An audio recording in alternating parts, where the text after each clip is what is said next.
Welcome to Rickrack Ruby. I'm Laura Cluvo. Today we will be making this angel ornament featuring the Yuletide Bouquet collection.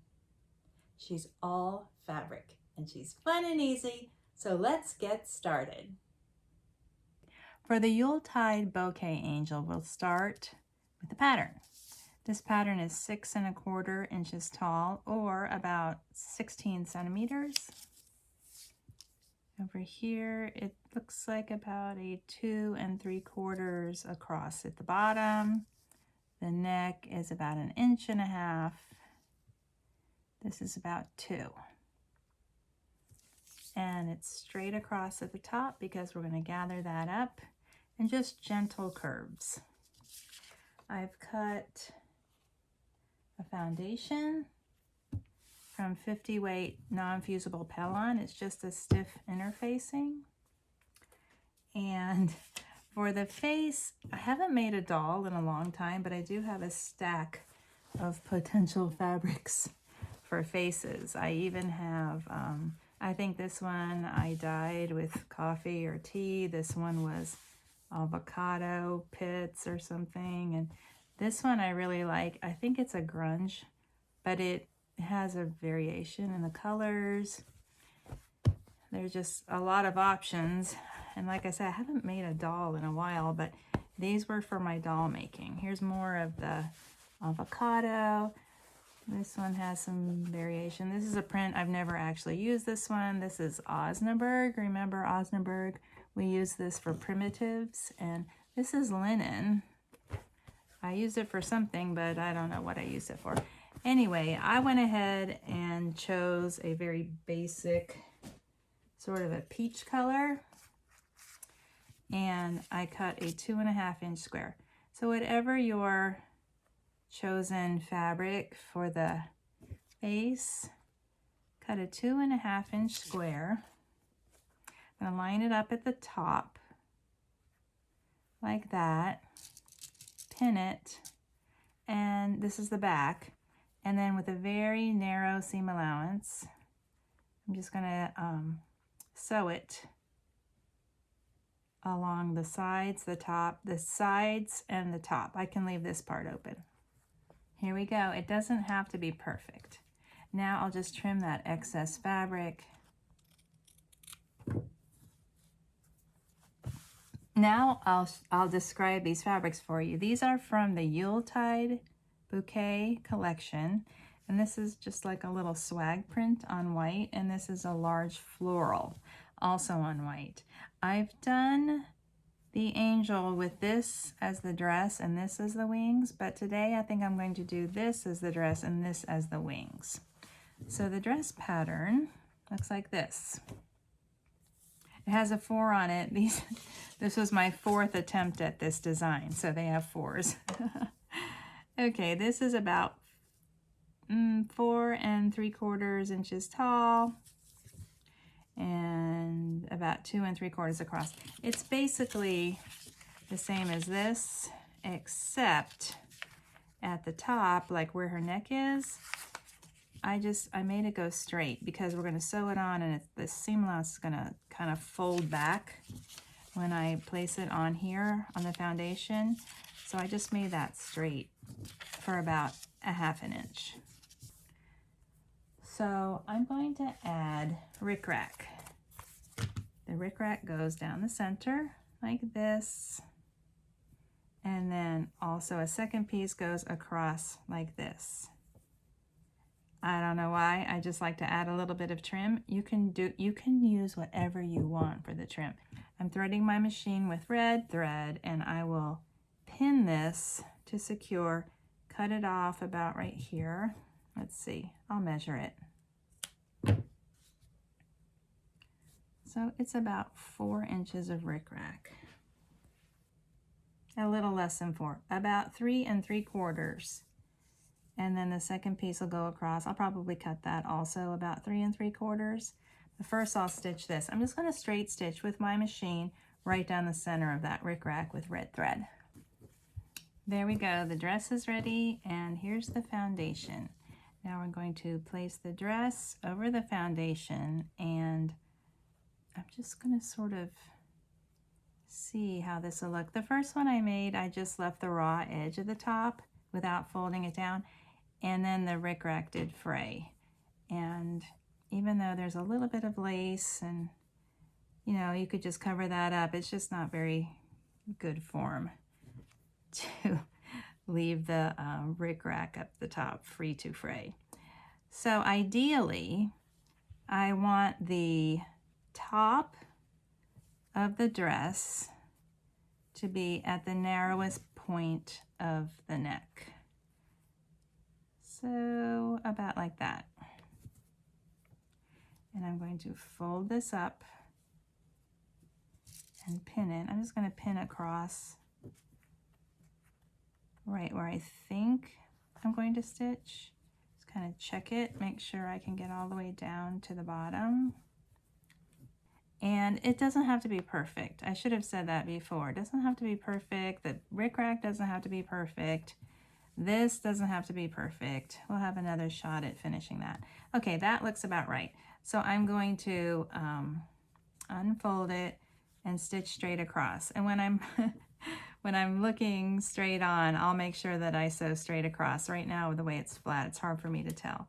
But I'm going to sew straight across and then fold this down. That looks pretty good. I'm going to work from the back, and I'm going to do a little baby stitch around the bottom, around the dress. And then I'll trim this little bit of excess. That looks good. So now I'll place this face down, and I'm just going to rough cut around the edge.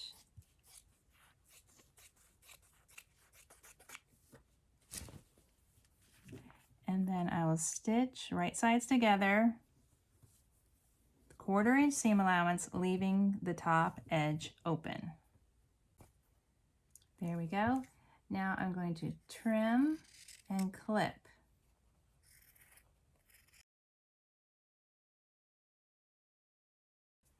I'm not going to trim anything off the top. Also, I did back stitch at the beginning and the end. So I'm going to clip into this inside curve here on both sides. I want to clip my stitches.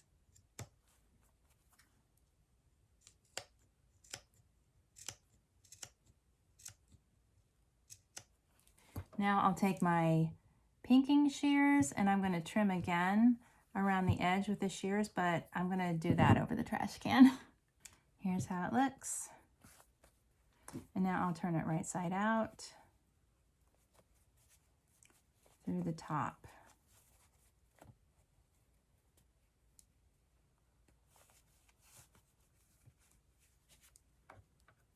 I like to use a chopstick, but I'm just kind of gently working it through. That opening in the top is plenty of room to turn, so it shouldn't be a struggle. I'm going to be sure that the bottom is nice and round, and the sides of the face.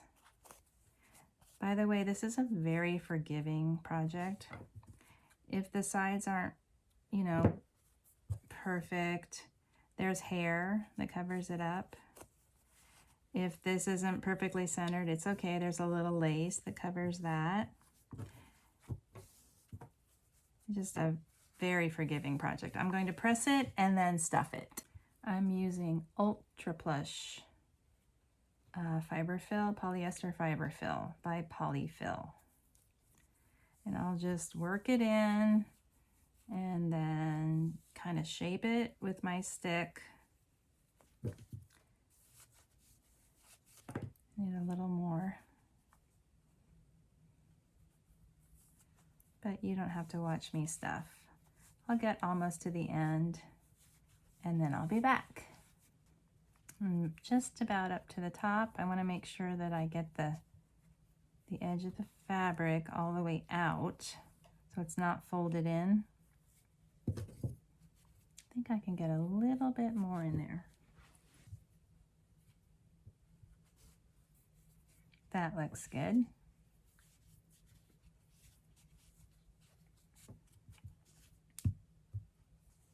Here we go. With a doubled strand of white quilting thread, I'm going to gather up the top. I'll secure the thread in the fold and then just stitch all the way around with a running stitch. All the way around like I'm sewing in a circle up here.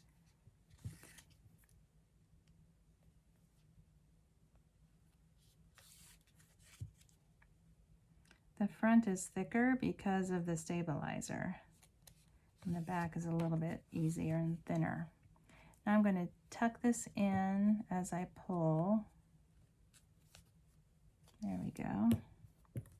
That little bit gets in there. Okay, then I'll pull it tight and secure the thread.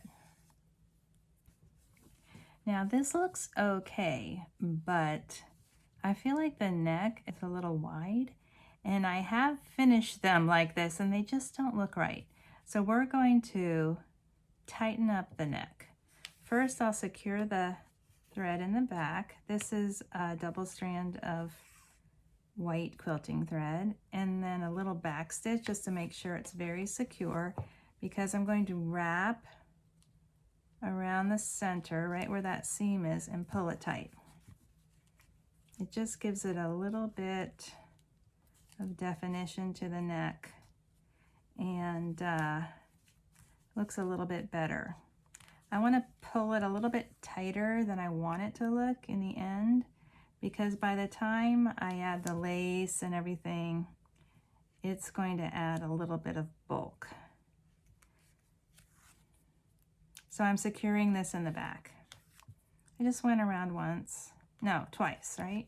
And then, I know I show you this every time, but to finish off, to knot it off, I usually do a French knot, and this is in the back where it will be concealed by the hair, and just pop it through. Very good. I'm going to add the lace because before I do the face, because I don't want to make my features too low and then have them obscured by the lace. So I'm going to add a little smudge of hot glue in the back here, and then press the end into the glue, wrap around, and again secure the other end.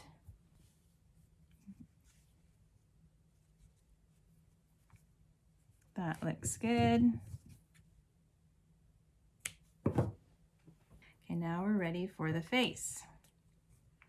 It's important not to make the face too high or too low, which I've done both. So I'm kind of dividing this in half. And I'll make a little mouth, a little nose, an eye, and an eye. Just the suggestion of features, because we can add a little detail. And I know it's distracting to have that little line across, but this is disappearing marker and it will go away, have no fear, with 2 strands of red embroidery floss.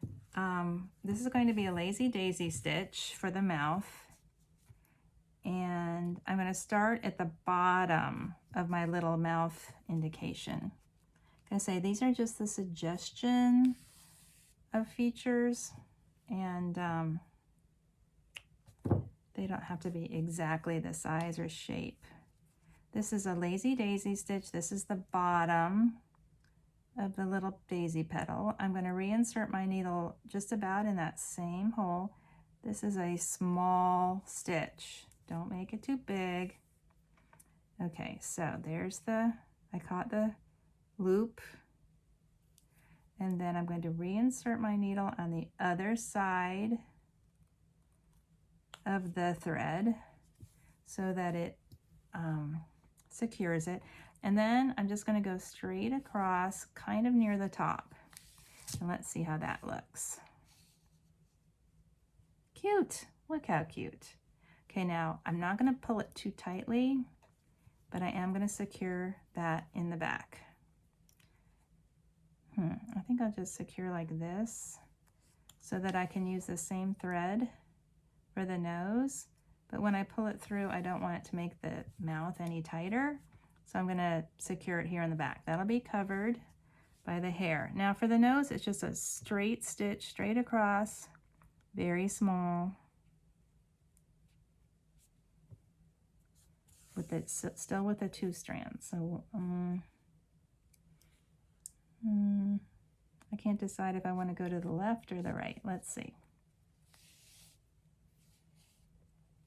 That looks good, but I don't want to, the nose should not indent into the face, right? Okay, so now on the back, I'll secure the thread without tugging at it too much. Now the eyes are just straight stitches, starting at the top. I'm going to do a little diagonal stitch down to the outside, add a diagonal, and then the next stitch is also at the top, but not in the same hole. And then this one is in the same hole. So it's like this. These are a little bit apart, and then these are both together.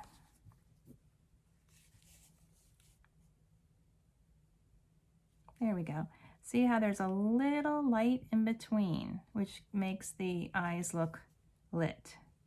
Secure. I'm avoiding, you'll notice that I don't go across from eye to eye, and I didn't even go up from the mouth to the nose, but I secure in the back every time. Now for the second eye, I'm going to start at the top. I can tell this line is a little too close. I want it to be kind of the same distance from the nose. Okay, so we're going to come up about right here, I think. Trying to make it about the same slant as the first eye. And it's just a little challenging because I made such a honkin' big old mark. Okay, that looks good actually. What do you think? Does it look about the same? It's a little more tilted. It's hard to tell with that purple in the way. Well, we'll see.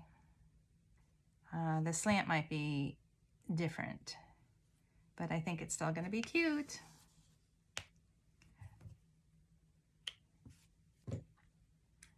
Now the face is not finished because, of course, the cheeks really add a lot, but I'm going to wait until the end to blush the cheeks. And since I have white thread in my machine, I want to start the wings. For the wings, I'm using a circle of woven fusible interfacing. I'm using the circle from my Angel Wings pattern in my Mini Charm Square Ornament collection pattern. And I'm going to fuse this to the back of my wing fabric, which I'm going to use this for the wings. I have to be, remember to keep this right side up. Like this, here it is, and there's a little bird. So I want to make sure that when I finish this, that this is the front. So just to be sure that I know to make this the front, I'm going to make a little F here.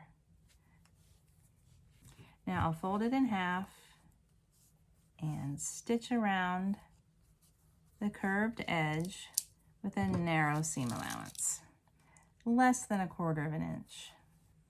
Now I'm going to trim the corners and just trim a little bit of the seam allowance, not a lot because it's already so small. Now to turn it, I'm going to turn it through an opening that I will create here in the front. Fold this in half and make a cross right there. Then I'm going to sort of pinch this to make sure that I'm only cutting through one layer, and I'm going to cut this little cross. Then I'll turn through that opening. Remember, the opening goes on the front of the wings.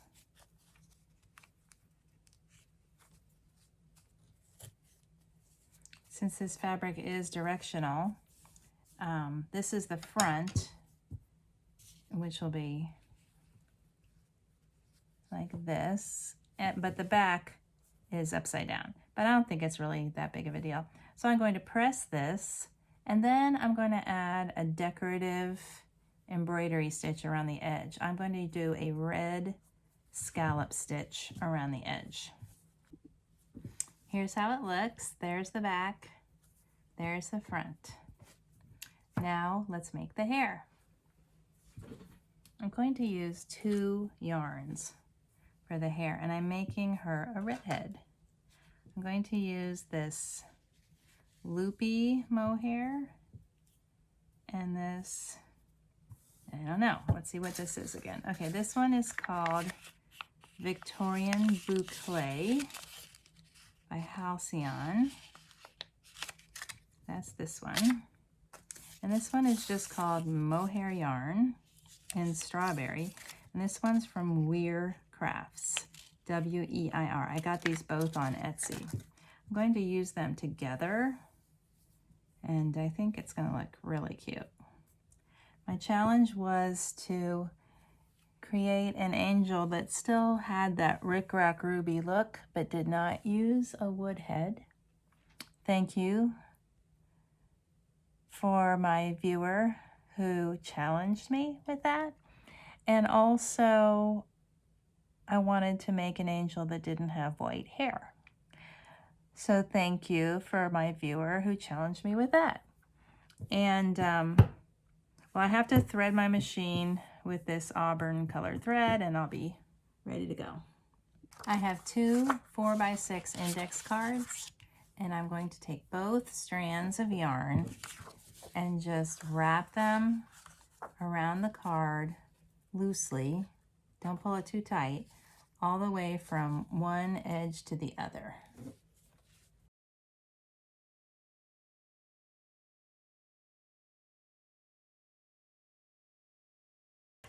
No matter what kind of yarn you're using, if you just wrap across the card like that, it'll be fine.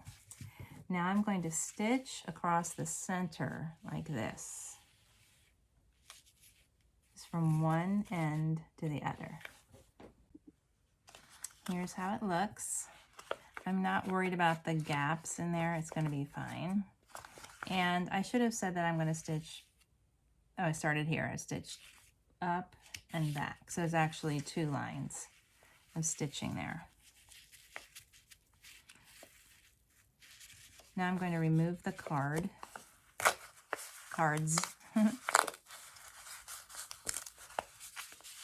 We're going to call this the wig.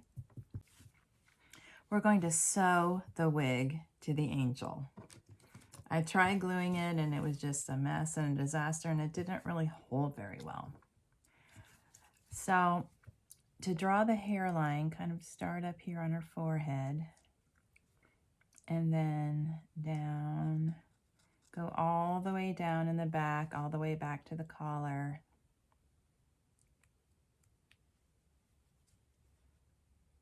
And just be sure that it goes down. You don't want it to be up here.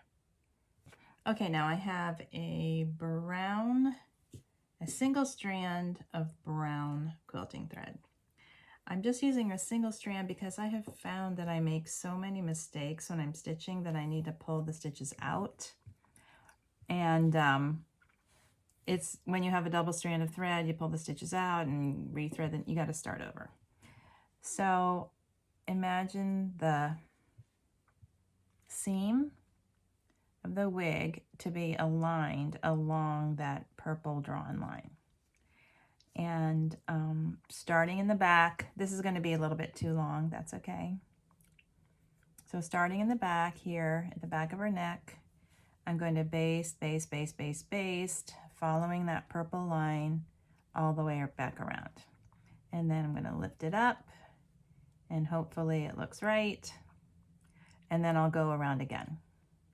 So I can see the purple line.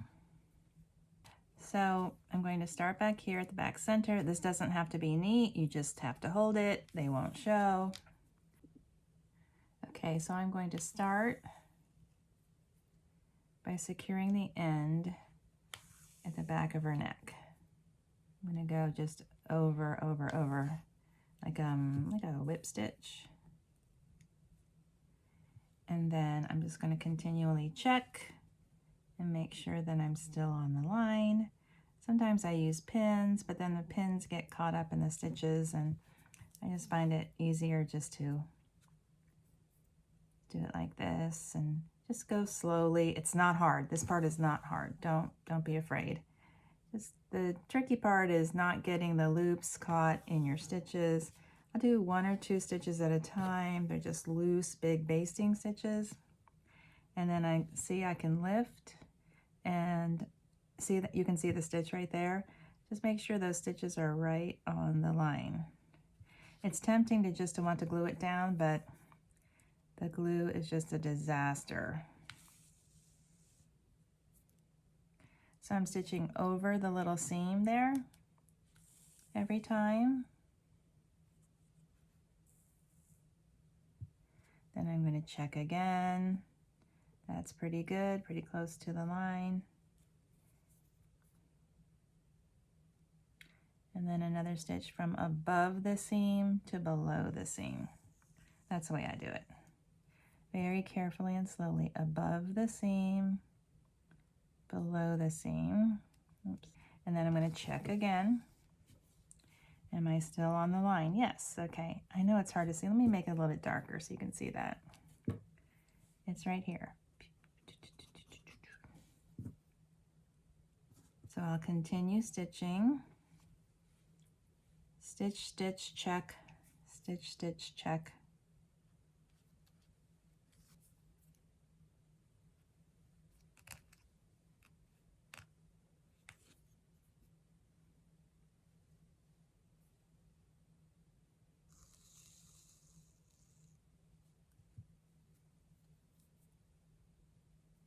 That looks good. See, that stitch is right on the line.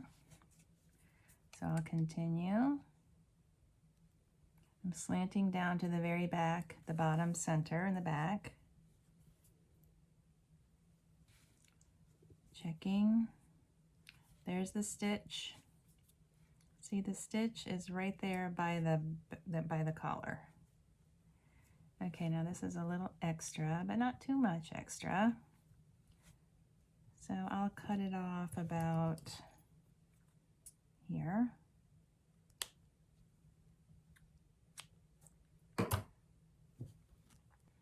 And sort of join these ends.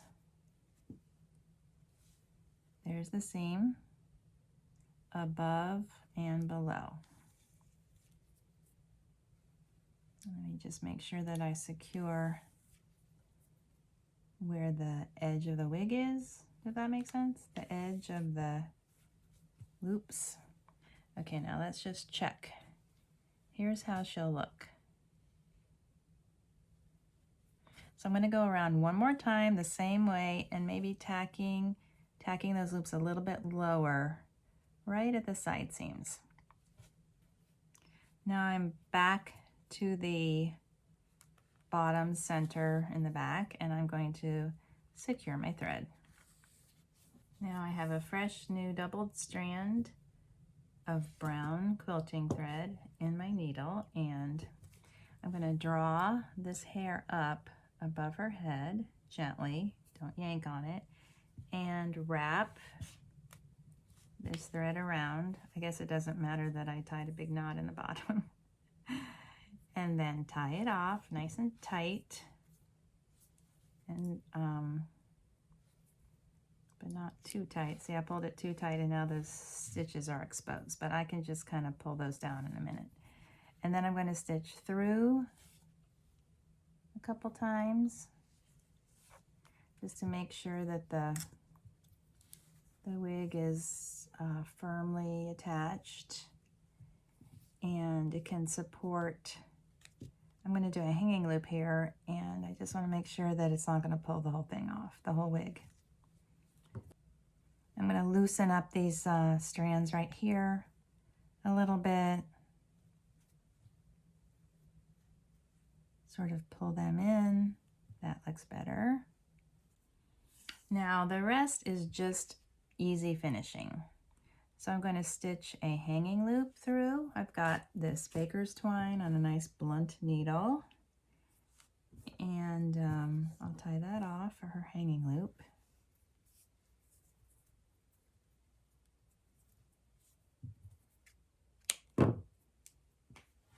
And then her halo, this is 20 gauge gold wire.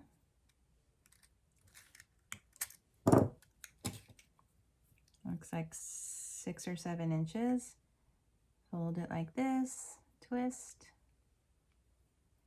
and then fold this down like a stem, like that. You're dyeing Easter eggs. Now I have my hot glue gun plugged in, and I added the hot glue to the stem there, and I'm going to insert this into the top knot, and that will be nice and secure. So there's her halo. Then I cut this star from the lace that I got from Temu. When I got it, immediately I just thought, wow, that's going to be fun, all those different sizes of stars.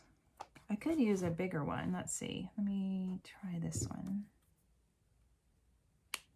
I've used all the sizes. They all look great. There's a right side and a wrong side. This is the right side. It's just a little bit cleaner. So I'll go ahead and use the bigger one. A little bit of hot glue. I like the star to be off center like this. A little bent, a little whimsical like that. And I have a little red bow for the front center. I don't want my bow to obscure the features, so I don't want to put it too high. I'll hold that for 1 second. And then finally, I'm going to glue the wings to the back of the head. And remember, the front is, well, first of all, for this fabric, it's right side up. But also it's the side with the cut. You don't have to repair the cut. We're just going to add a disc of glue right here and press that into the back.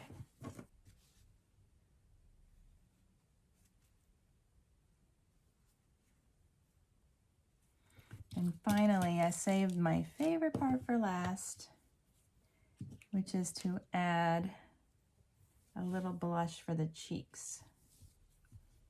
Just gives so much personality. Aw, so cute. And we're done.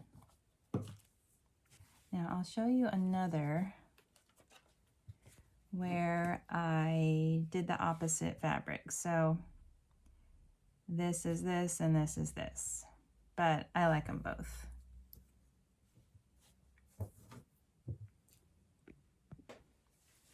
Thank you for watching my tutorial.